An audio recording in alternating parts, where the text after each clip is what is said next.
Swahili is not an easy Hello, language. mambo vipi?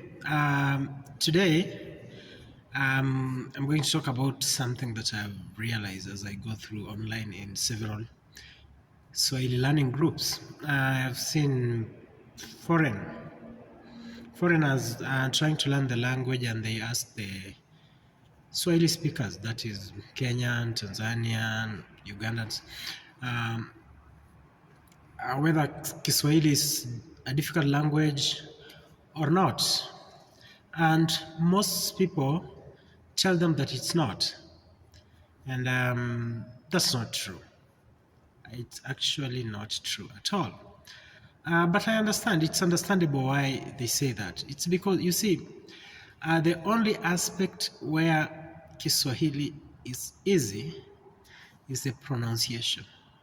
Only pronunciation is the easier part of Swahili compared to other languages like English.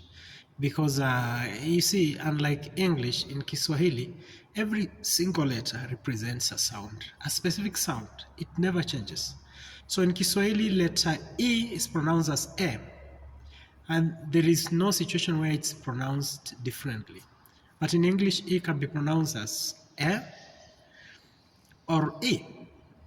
And then letter I in Kiswahili is pronounced as E. While in English, it can be pronounced as E or I.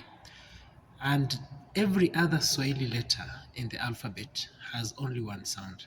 And if there's a situation where the vowel has to be long, in Kiswahili, the letter is simply doubled, unlike in English. So that is the only place where this language is easier than English or most other languages, European languages. I'm comparing European languages because those are the ones that I'm familiar with, and yeah. So I'm going to point out why Kiswahili is not an easy language, and if you have to learn it, you need to be open-minded and be ready. Don't underestimate it. If you begin it with an underestimation, you may not be able, you may give up. So one of the most difficult part, especially to somebody who speaks European language as their native language, is the gender issue. You see, in most European language, all words are gendered, and this gender has nothing to do with the biological or the state of the noun being described. Like in French, in Spanish. In fact, of all the European languages, I think English is the only one that has very few gender words. But but in Kiswahili it's different. There's no gender in Kiswahili. Even when you are describing this, there's not even a word that describe a female or a male in Kiswahili. So instead, the gender of the person in question is simply inferred from the conversation. So we don't have a word for her, him, his, and so on and so forth. We don't have them. So that's one different, and it can be challenging for somebody who's learning it and for whose native language is gendered. Even Arabic is gendered, for example. Another issue is that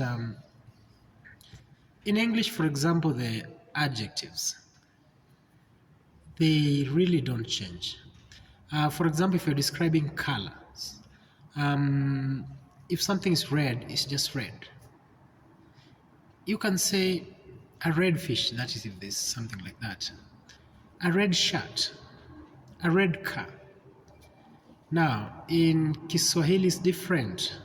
The word for red is ekundu. If you're writing it, you put a dash because there has to be a specific prefix depending with the noun it's describing.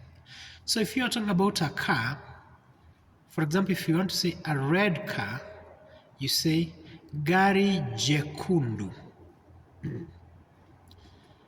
If you are talking about a door, a red door, it will be mlango mwekundu. If you are talking about a chair, it will be kiti chekundu. So the word, so if you want to learn from, let's say you speak English as a first language, it won't help you much if you just ask, what is red in Swahili? Uh, that question is irrelevant because there's no specific word for red. It keeps changing. So as you can see, gari jekundu, mlango mwekundu, kiti chekundu. And this goes to apply to all adjectives and other part of speech. Um, even when you're talking about verbs, yeah. For example, you can say, for example, to to rise. For example, when you say the sun has risen, we say jua limechomoza, because the sun is in a certain noun group and it has to have a li prefix to its adjectives or verbs. The same apply to, but when you're talking about a